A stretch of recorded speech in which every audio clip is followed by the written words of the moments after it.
On était en janvier 2017 et vu les circonstances, j'avais l'impression d'atteindre certains matins la date de péremption. Mon nombre d'amis sur les réseaux sociaux n'augmentait pas et je souhaitais entendre parler d'autre chose que de primaires, de Donald Trump ou de pire, Alep, qui, telle une mariée peinte en noir, avait hanté fin décembre quelques-unes de mes nuits parisiennes. Je venais de terminer un clip pour mon frère. J'avais filmé ça parce que c'était mon frère. En général, je ne sortais pas du « ouvrez les guillemets » monde de la culture. Mon frère, cependant, fait du vin. Il semble vouloir inonder le monde de son pinard. Il a installé des cuves dans sa nouvelle propriété. Il est dingue, ce type. 500 000 € dans des cuves. Ces derniers temps, mon élan créatif ronronnait.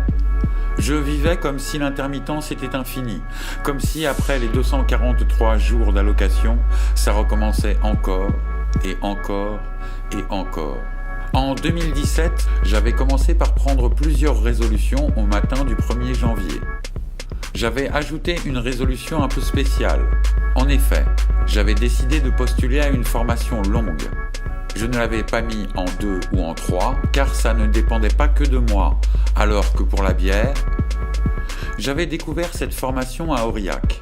C'était bientôt la date butoir pour envoyer le dossier de candidature. Et une amie avait une copine qui l'avait faite, et en vantait les mérites. C'était à Marseille. Et le bateau de mon pote Julien avec sa place à l'année au Frioul. Auteur, réalisateur de projets en espace public. J'aimais bien, ça sonnait clinquant, théâtre de rue, mais plutôt en costard. Je suis auteur-réalisateur de projets en espace public. Quoi qu'il en soit, on était le 9 janvier et il fallait que je m'y colle. J'avais remarqué qu'il prenait un vieux par promotion. Je me disais que j'avais mes chances. Pour moi, c'était le bon moment. En vérité, je vous le dis, les yeux dans les yeux.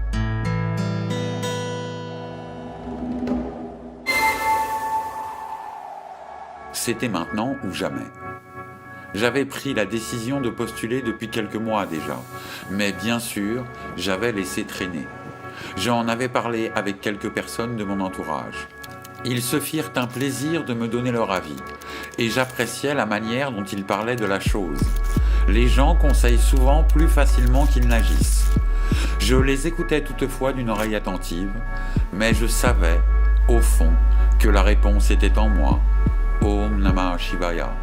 Sur le site de la Fayard, on pouvait désormais consulter le programme pédagogique. Le contenu m'intéressait, c'était indéniable. Il y avait là le nom de la plupart des intervenants. J'en googlisais plusieurs.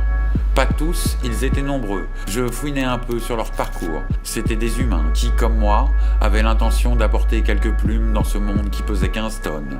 Et ça devait être la même chose pour ceux qui postulaient. Je pourrais me faire des camarades de jeu, surtout s'ils ont, comme moi, depuis tout petit, une tendance au western. Je décidai de relire pour la 17e fois le dossier. Je passais rapidement sur le début, j'allais directement dans le cœur du sujet, le dossier de candidature. Ça m'avait paru une montagne à la première lecture. J'avais déjà lu néanmoins que le dossier pouvait prendre toute forme et j'envisageais déjà cette porte de sortie. Ça me parut une fois encore un haut, très haut relief de ceux qu'on trouve dans les paysages d'Inde du Nord. C'était en sorte une première sélection, pas de doute, ça questionnait la motivation. Si je voulais aller au bout, il me faudrait alors vraiment, mais vraiment avoir la tête à ça. La tête, c'est important. Alors, je me concentrais quelques minutes sur un mantra. Je sortais de ma méditation et j'avais changé de tête. C'était indéniable. J'avais désormais la tête de celui qui veut être un apprenti pour devenir 2 années plus tard auteur-réalisateur de projets dans l'espace public. Je voulais éviter le « j'ai fait ci, je sais faire ça ». Mon nom est Carrel, Jean-Marie Carrel. Je décidai d'aller prendre une bière dans le frigo. Je regardais à nouveau le dossier de sélection. Et je remarquais la 4e partie. Et ça m'intéressait fortement. Et surtout le dernier point, Je ne pouvais laisser passer l'occasion. Je laissais de côté la fin du dossier pour l'entretien, s'il y en avait un. Il faudrait bien parler de quelque chose. Je prenais une feuille de papier et réfléchissais aux questions que je pourrais poser. L'exercice me donna un coup de fouet. J'avais le neurone alerte et je listais posément ce que j'avais en tête.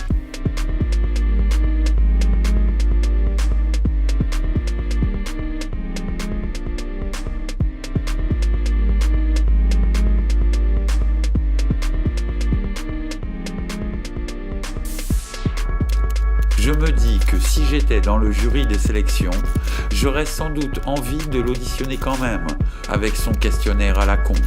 Mais en position de force, à 12 dans le jury, il ferait moins le malin,